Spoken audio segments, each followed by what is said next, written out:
Hello, Mia's Nation. Here is to another week in my kitchen. Mia's Cuisine. I have been down with a bad cold, flu, COVID, just name it. Whatever it is, I just know that it's giving me a head spin. I hope your week haven't been as hideous as mine. But anyway, I am recovering quickly. So, let me ask you this question. What is your 3 must-haves in the kitchen? Because I know there are 3 or 4 things that I can do without. And if I do have them, I can cook any meal that I intend to. So what are yours? First one for me is salt, iodized salt. Sometimes I was confused, like why go for iodized salt instead of non-iodized salt. I came to realize that after doing some research, that is, iodized is refined table salt that contains added iodine to help prevent iodine deficiency and thyroid problems or thyroid disease, while non-iodized doesn't have that. But in other way, non-iodized and iodized contain the same amount of sodium. So the only difference between iodized and non-iodized is the added iodine in iodized. Because that's actually what I grew up eating. I saw my mother using, and I just continue suit without actually knowing what it meant. But I also noticed that restaurants hardly use iodized. They said because it have an aftertaste. To tell you the truth, I've never ever tasted an aftertaste. Maybe because it's something I've been meant to use ongoing, so it becomes a norm to me. What about you? What is your preference? The next I do in my kitchen is actually Maggi or seasoning cubes.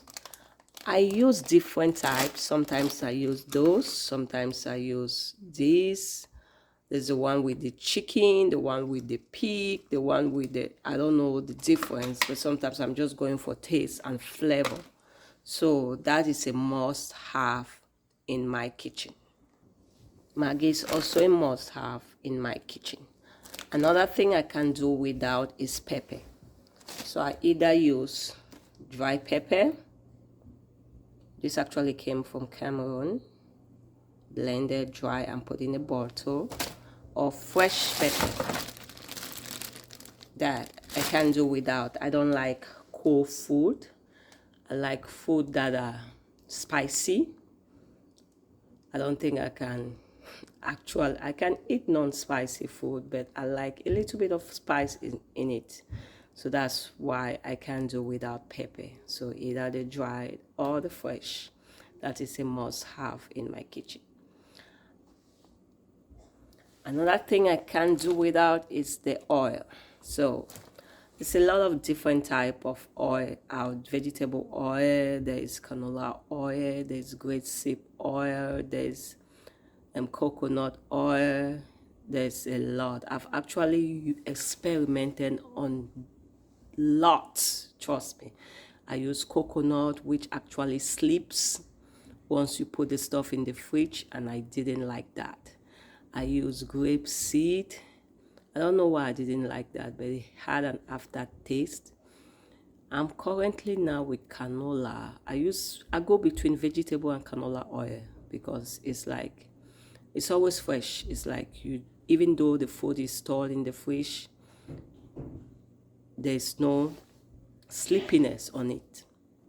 You can just pull your food, just warm at any time. You won't have to worry about waking up the oil or sort of anything of sort. So that's my problem. So I'm actually stuck between vegetable and canola oil.